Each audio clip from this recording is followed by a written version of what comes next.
Electric propulsion is a type of propulsion that utilizes a charged gas to produce thrust. And there's 3 different ways that you can do this, and that is how electric propulsion devices are classified. So number 1 is electrostatic propulsion. Those thrusters use electric fields to accelerate the ions in that charged gas to produce thrust. Electromagnetic thrusters use a combination of electric and magnetic fields to produce thrust, and electrothermal thrusters actually expand a heated plasma through a nozzle to produce thrust. And often when I talk about propulsion, people think about yesterday's Falcon 9 launch with SpaceX, and you see the big fiery plume at the bottom of the rocket. As beautiful and fun as that is not what electric propulsion looks like or is. The main difference between the chemical and electric propulsion is that chemical rockets use the combination of a fuel and an oxidizer where they mix and go through a chemical process called combustion, which is usually looks like an explosion. And then the momentum from that explosion is directed in one direction, so you go the opposite direction. Electric rockets cannot do that, and thus they don't produce the same amount of thrust that chemical rockets can, but they're extremely efficient, which makes them desirable.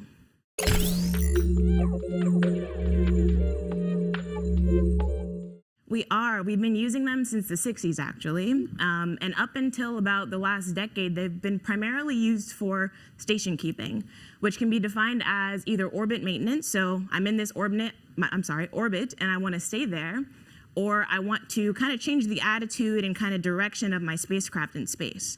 So typically, station keeping propulsion systems produce very low thrust because you're just trying to maintain your orbit or change your attitude. As of the last 10 years, they've actually been used for primary propulsion, which is how you actually get to where you're trying to go. So the interplanetary travel for various different planetary bodies. And so the 2 main are my favorite space missions using EP are the Psyche mission, which was a spacecraft that was sent to the Psyche asteroid in the asteroid belt to explore the metals that are on that asteroid. And there's also the Lunar Gateway. And so if you're familiar with the space station that's orbiting our orbital body, Earth, they're trying to put one of those around the moon. And so the way that they're actually getting that huge space lab to the moon is using electric propulsion. And so they're continuing to be used for primary propulsion and continuing to push the boundaries of space exploration.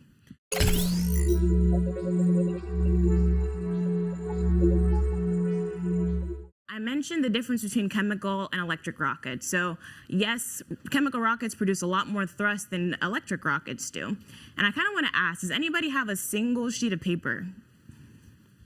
Okay, I see somebody in the front. Can you just kind of hold it up to the audience? How much force, kind of hold it that way. How much force do you think it requires you to hold up that sheet of paper? Not much. So that's actually comparable to the amount of thrust that these electric rockets produce. So can I get off the ground into space using that rocket? No. Exactly. And that you're like, okay, well then why the heck do we want to use those if they don't produce enough thrust? The reason being is because these rockets are highly efficient. And the way that you categorize or classify efficiency in rocketry is through specific impulse, which is defined as a thrust per unit mass flow rate or typically per unit propellant. And so the more thrust you have and the less propellant you use, that means you have a very high efficiency, and electric rockets do. And so with that high efficiency allows you to go deeper and farther into space with a lot less propellant or a lot less volume needed for your actual storage of that propellant. And so because of that, I think that will continue to push the boundaries of space exploration, as I've said, to Mars and beyond.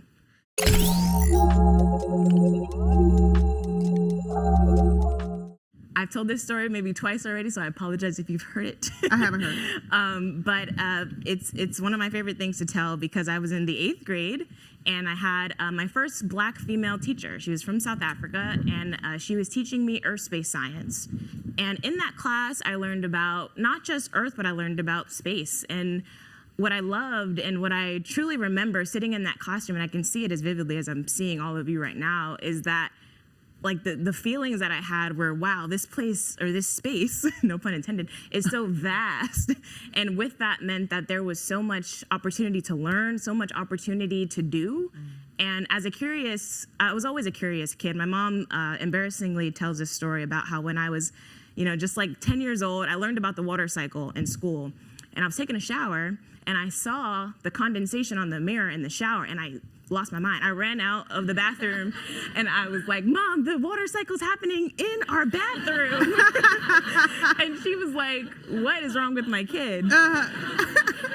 And from then, she was like, okay, this is a very curious child. And I did a couple other kind of strange things. I was drawing the underbodies of cars, and I just knew they would run on oxygen.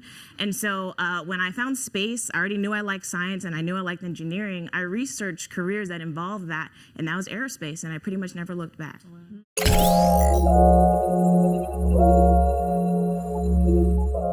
Because my motivation for this field has been so internal to me, and I consider that a huge privilege, because a lot of people do not have the ability to focus on something for their entire life. And I'm 27. I've been doing this since 8th grade, right?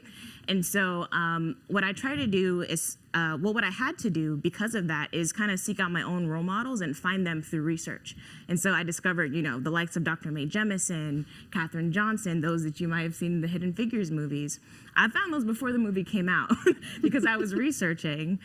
And because of that, I realized that I didn't want another young girl like me to have to look so far and wide to find somebody who looks like her doing what she wants to do. And so that has motivated my social media journey, posting my journey on social media. And not just, the highlight reel and how fun and amazing it can be, but also the challenges that I've faced and the failures, honestly, that I've had, so that that they know that failure is okay and it's part of the process, and it doesn't preclude you from being successful. It's actually pretty necessary for your success. But also that you have a roadmap now. I'll tell you, every fellowship I've got applied to, every internship I've done, so you have your guide rails to base your own journeys off of. So that's been really important to me, and I've been very passionate about doing that.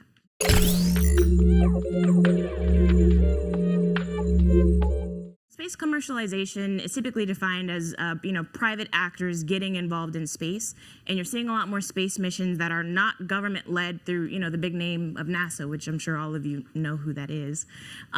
So we're seeing a lot more of that, and with the commercialization of these kind of space missions, you're seeing things emerge like space tourism and all kinds of things that are kind of really pushing the boundaries of what we know to be reality almost. And I think because somebody used a really good term yesterday, it's like the wild, wild west right now in space, because you see this fertile ground for entrepreneurs and just people that are excited about space to now come to the industry and do whatever they want and just really think creatively and very out of the box. And so what I love in the last few years is that these high-profile space missions have been mainstream media as of late. Like, you can talk to somebody on the street and they know what SpaceX is, or they know what the last Falcon 9 launch was. And so what I love about that is space is becoming more accessible to people. And I think that will continue to be the case.